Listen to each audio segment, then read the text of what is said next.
Today you will be looking at learning target 7C, which is dealing with graphing, identifying key features of, and answering questions about cube root functions.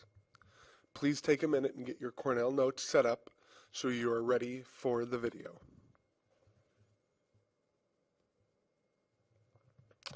The first thing we need to address is what is a cube root? Well, a cube root is for any number a. If b to the third power equals a, then b is the cube root of a.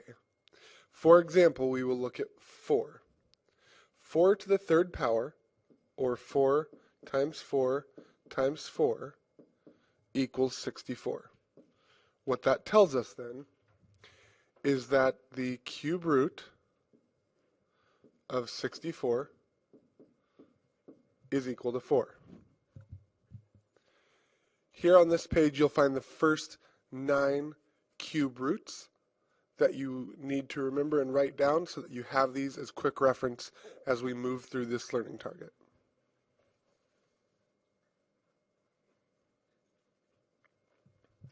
The second thing we want to talk about is vocabulary that you need to know.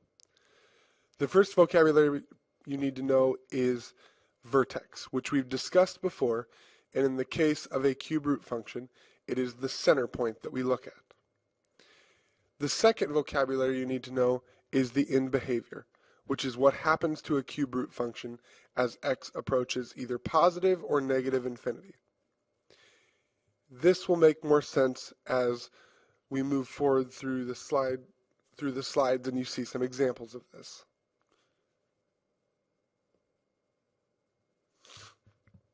Next, we want to look at the standard form of a cube root function.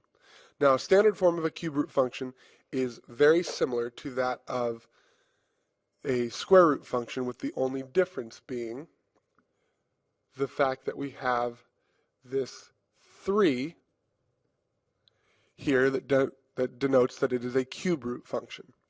Now, also, just like a square root function, the h value tells us the x-coordinate of our vertex, and our k value tells us the y-coordinate of our vertex. Remember with the h value that if it is positive underneath the cube root, it's written as a negative in the vertex, and if it's negative underneath the square root, it's written as a positive in the vertex. Also, our a value here tells us what our end behavior is. In the case of cube roots, you will only ever see a values of -1 or +1. So those are the two you need to be concerned with and how they affect our end behavior.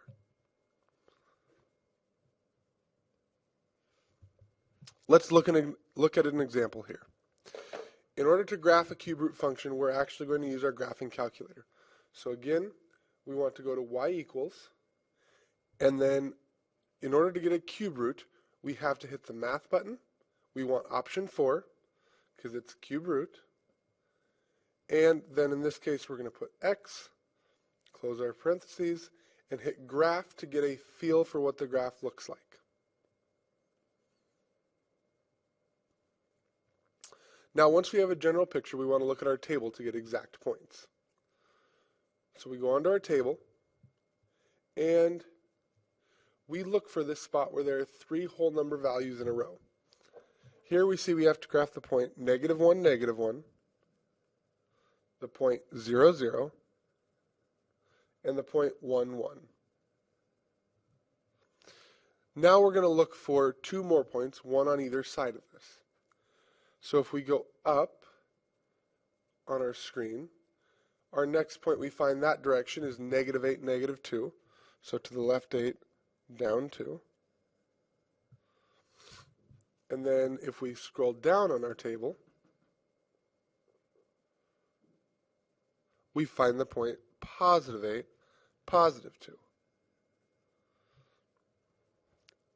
Now we can go ahead and sketch our function, making sure to put arrows on both ends, denoting that it goes in both directions. Now, there's a couple things we want to discuss when talking about a cube root function.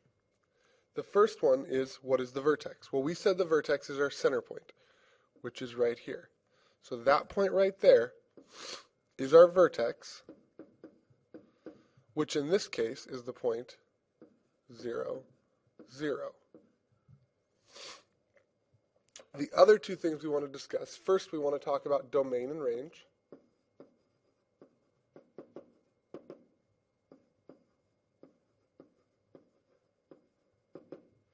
Which domain in this case is all of the x values, and since our function continues on forever in both the positive x and negative x direction, we say that it will touch all real numbers.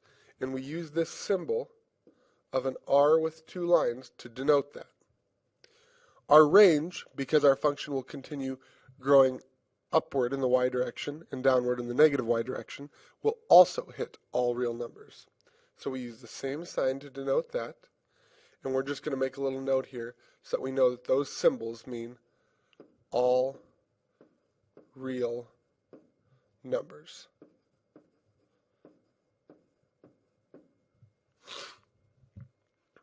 Now, all domains and all ranges of cube root functions, every cube root function you see, will have a domain and a range of all real numbers because it will extend in both directions forever. Make sure you make a star or somehow denote this so that you don't forget that and miss that. That should always be all real numbers for a cube root function. Now, the last two things are the end behavior. And end behavior is something different than what you've seen before. The end behavior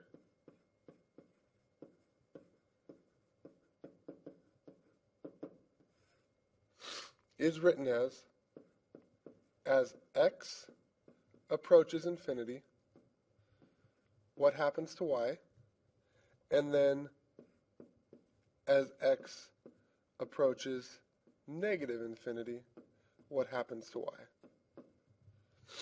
Well, as x goes to positive infinity, you can see that this graph is going to be steadily growing.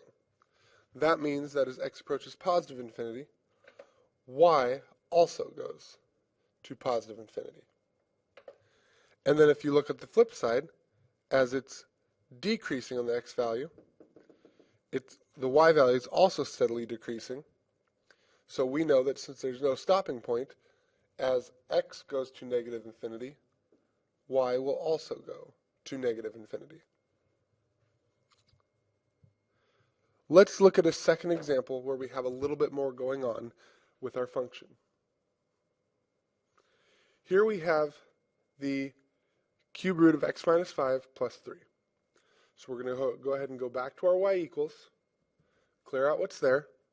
We're going to hit math and 4 to get our cube root, and then we want x minus 5,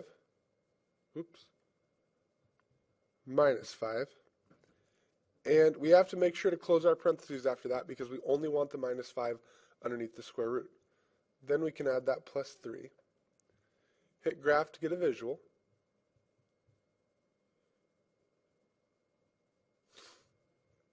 and we can use our table to find our values. Now we see here that our first value we're going to graph is the point 4, 2.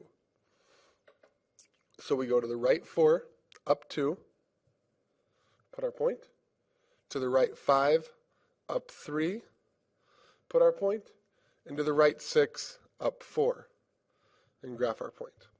Now again we want to look for a point on either side, so if we go backwards, we find that point to be negative 3, 1. And if we go forwards, we find that point to be 13, 5, which will be off our graph. So we don't worry about graphing that one. We kind of know what the shape looks like, so we can go ahead and sketch our graph. Now, again here we want to look at what is our vertex. Well, our vertex is this center point. So Our vertex is the point 5, 3. And our domain and range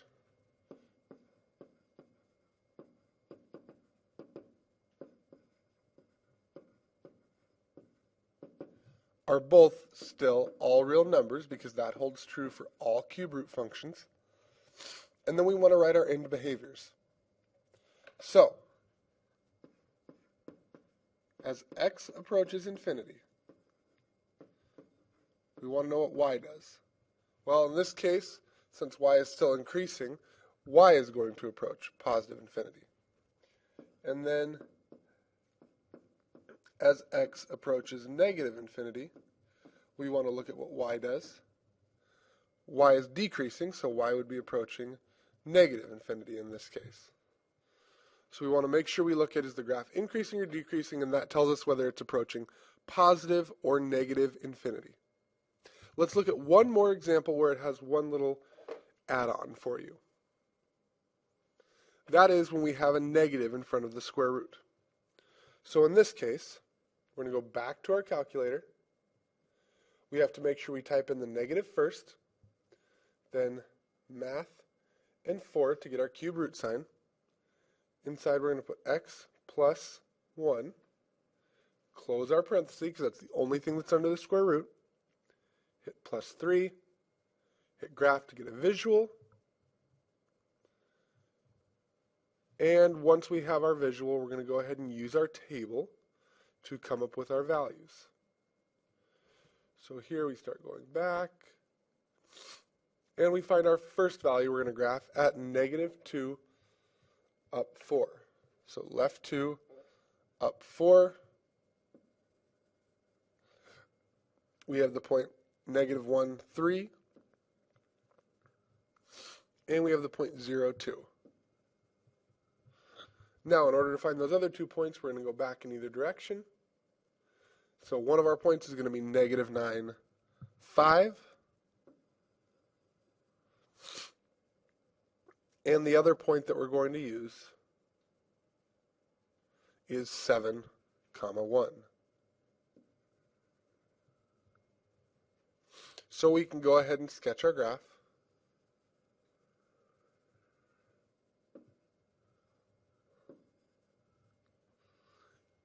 And we're going to go ahead and identify those key features. So the first one, remember, is our vertex, which again is that point right there. So it's the point negative 1, 3 is our vertex. Nothing about our domain and range changes. They're still both all real numbers.